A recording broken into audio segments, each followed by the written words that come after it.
राधे राधे भक्तों, जय श्री कृष्णा, जय श्री बांके बिहारी लाल की जय।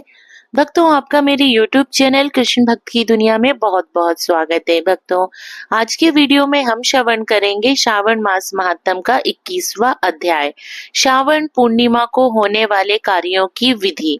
तो भक्तों, वीडियो स्टार्ट करते हैं। सनत कुमार ने कहा कि हे दयानिधि, पूर्णमासी विधि को दया कर कहें। ईश्वर बोले, हे सनत कुमार, श्रावण शुक्ल पूर्णिमा को वेदोत्सर्जन उपाकर्म होता है। वेद से उत्सर्जन पौष मास की पूर्णिमा व प्रतिपदा, माघ मास पूर्णिमा व प्रतिपदा या रोहिणी नक्षत्र में भी होता है। यह अपनी अपनी शाखा के अनुसार होता है, परंतु श्रावण मास पूर्णिमा के दिन उत्सर्जन अभिष्ट है, क्योंकि उत्सर्जन तथा उपाकर्म एक ही समय करना उत्तम है। चतुर्दशी पूर्णिमा या प्रतिपदा, इन तीनों तिथियों में जब भी श्रवण नक्षत्र हो, उस दिन ऋग्वेदियों का उपाकर्म होता है। पूर्णिमा में यजुर्वेदियों का तथा हस्त नक्षत्र में सामवेदियों का उपाकर्म होता है। गुरु और शुक्र के अस्त होने पर भी उपाकर्म करें, लेकिन गुरु तथा शुक्रास्त होने पर पहला उपाकर्म आरंभ ना करें। ग्रहण, संक्रांति आदि दुष्ट योग आने पर हस्त नक्षत्र युक्त पंचमी या भाद्रपद पूर्णिमा को अपने ग्रह सूत्र के अनुसार उत्सर्जन उपाकर्म करें। मल मास आ जाने पर, शुद्ध मास आने पर ही उत्सर्जन उपाकर्म करें। उपाकर्म की समाप्ति होने पर द्विजातियों के समक्ष सभी में स्त्री सभा दीप समर्पण करें। उसे आचार्य या अन्य कोई ब्राह्मण को दें।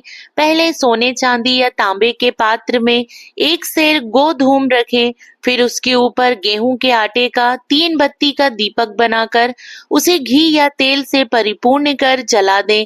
फिर दिया तथा ब्राह्मण का पूजन कर कहें, यह सभा दीप श्रेष्ठ दक्षिणा पान सहित देव देवार्थ के लिए दिया है।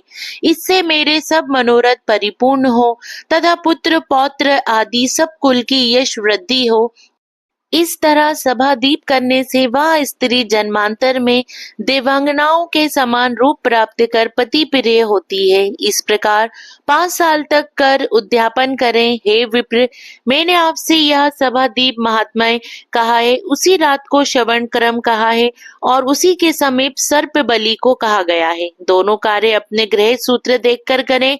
उसी तिथि में हयग्रीव जयंती महोत्सव करें। श्रावण पूर्णिमा को श्रवण नक्षत्र में भगवान हयग्रीव ने जन्म लिया था और उसी समय सिंधु वित्सता नदी के संगम पर सामवेद गाया था। वहीं पर भगवान विष्णु की पूजा करें, सामवेद को सुने, द्विजों की पूजा करें तथा बंधुओं सहित जल कीड़ा व भोजन करें। अपने घर में भी महोत्सव करें।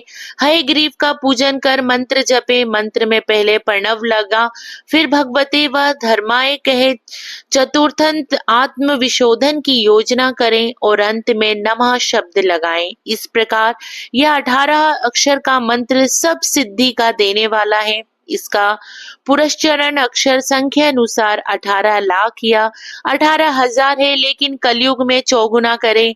इस तरह करने से हयग्रीव प्रसन्न हो श्रेष्ठ कामना देते हैं। इसी पूर्णिमा को रक्षाबंधन कहा है। हे मुने, इसके पुरातन इतिहास को सुनो। पहले एक बार 12 साल तक देवासुर संग्राम हुआ। उसमें जब इंद्राणी ने सुर स्वामी को थका देखा तो कहा, हे देव, आज चतुर्दशी है, कल मैं आपकी रक्षा बांधूंगी जिससे आप विजय होंगे। यूं कहे इंद्राणी ने दूसरे दिन पूर्णिमा को सुबह मंगल आदि कर रक्षा को इंद्र के दाहिने हाथ में बांध दिया, जिसके प्रभाव से इंद्र ने युद्ध जीत लिया। हे मुनीश्वर, मैंने यहाँ आपसे रक्षा का प्रभाव कहा। सनत कुमार ने कहा, हे सुरोत्तम, किस विधान से किस तिथि में तथा किस समय में रक्षा बंधन करें? ईश्वर बोले, हे मुने, पहले श्रावण पूर्णिमा को सुबह स्नान कर पितर देवताओं और ऋषि को तर्पण करें। सोने के पात्र में रेशमी सूत के बने मोती माला आदि से विभूषित ग्रंथ युक्त रक्षा सूत को रखें। अपने रमणी के स्थान पर बैठ कौतुक मंगल करें। फिर मंत्रों से पुरोहित रक्षा बंधन करें। येन बद्धो बलि राजा दानवेंद्रो महाबला तेन त्वा मनो बदनामी रच्छे माँ चल। जिस बंधन से महान बल से संपन्न दानवों के पति राजा बलि बांधे गए थे, उसी से मैं आपको बांधा हूँ। हे रक्षे, चलायमान मत हो। ब्राह्मणों, क्षत्रियों, वैश्यों, शूद्रों तथा अन्य मनुष्यों को चाहिए कि यत्न पूर्वक ब्राह्मणों की पूजा करके रक्षाबंधन करे। जो इस विधि से रक्षाबंधन करता है, वह सभी दोषों से रहित होकर वर्ष पर्यंत सुखी रहता है।